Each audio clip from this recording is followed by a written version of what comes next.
Agnes Mo ajak makan dua siswa SMP viral yang jago dansa.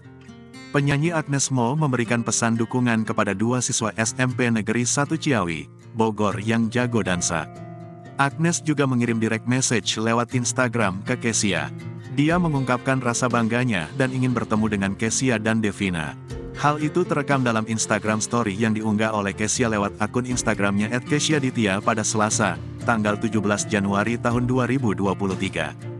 "Dek, nomor kamu berapa? Ketemu kakak ya, kakak mau undang kamu ke restoran kakak," tulis Agnes. Agnes juga mengatakan agar Kezia tak patah semangat sekalipun ada cibiran dari netizen. Dia meminta agar Kezia terus berprestasi. "Jangan sedih ya dek, justru generasi yang kayak kamu yang harusnya diangkat. Prestasi tanpa sensasi," ujar Agnes. Kezia pun merasa terkejut karena mendapat pesan dan dukungan dari Agnes Monica. Dia pun berterima kasih atas dukungan yang diberikan kepadanya.